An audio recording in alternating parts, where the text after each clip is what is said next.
ভয়ঙ্কর অস্থিরতায় কাঁপছে বিশ্ব। একদিকে রাশিয়া ইউক্রেন যুদ্ধ, Israel Gaza, Lebanon, Syria, Iran সহ উত্তপ্ত মধ্যপ্রাচ্য, অস্থিরতা ছড়িয়েছে বিশ্বের উন্নত দেশ কানাডায়। পদত্যাগ করেছেন দেশটির প্রধানমন্ত্রী জাস্টিন ট্রুডো। পরিস্থিতি যখন এরকম, এর মধ্যেই কানাডা নিয়ে বিস্ফোরক মন্তব্য করে বসলেন যুক্তরাষ্ট্রের নবনির্বাচিত প্রেসিডেন্ট ডোনাল্ড ট্রাম্প। দাবি করে বসলেন কানাডার অনেক বাসিন্দা নাকি চান তাদের দেশকে যুক্তরাষ্ট্রের ৫১তম অঙ্গরাজ্য হিসেবে দেখতে।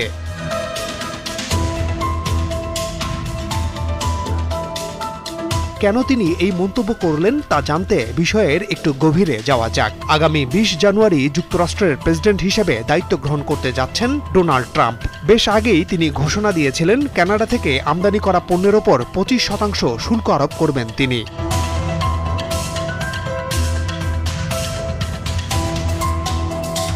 এমনিতেই রাজনীতি, অর্থনীতি সহ নানা টানাপোড়েনের মধ্যে দিয়ে যাচ্ছে কানাডা। এর ওপর ট্রাম্পের শুল্ক বাড়ানোর ইঙ্গিত দেশটির ওপর বড় ধরনের আঘাত হতে যাচ্ছে। এই প্রসঙ্গ উল্লেখ করে ট্রাম্প বলেন, কানাডা যদি যুক্তরাষ্ট্রের সঙ্গে একীভূত হয় তাহলে দেশটির কোনো বাণিজ্য শুল্ক দিতে হবে না, করের পরিমাণও কমবে। সম্প্রতি নিজের মালিকানাধীন সামাজিক যোগাযোগ মাধ্যম ট্রুথ সোশ্যালে একথা বলেন যুক্তরাষ্ট্রের নবনির্বাচিত প্রেসিডেন্ট ডোনাল্ড ট্রাম্প।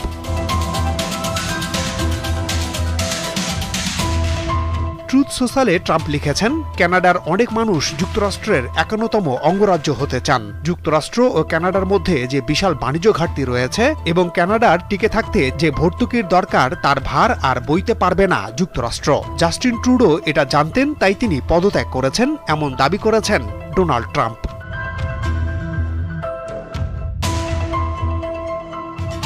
যুক্তরাষ্ট্রের সঙ্গে একীভূত হলে কানাডা নানা সুযোগ সুবিধা পাবে বলে পোস্টে উল্লেখ করেছেন ট্রাম্প। তিনি বলেছেন, কানাডা যদি যুক্তরাষ্ট্রের সঙ্গে একীভূত হয় তাহলে শুল্কের পরিমাণ কমবে, করও অনেক কমে আসবে। এছাড়া রাশিয়া ও চীনের জাহাজগুলো কানাডাকে ক্রমাগত ঘিরে ফেলছে। দেশ দুটির এই হুমকি থেকে নিরাপদে থাকবে অটোয়া। যুক্তরাষ্ট্র ও কানাডা মিলে মহান একটি দেশ হবে বলে উল্লেখ করেন ডোনাল্ড ট্রাম্প।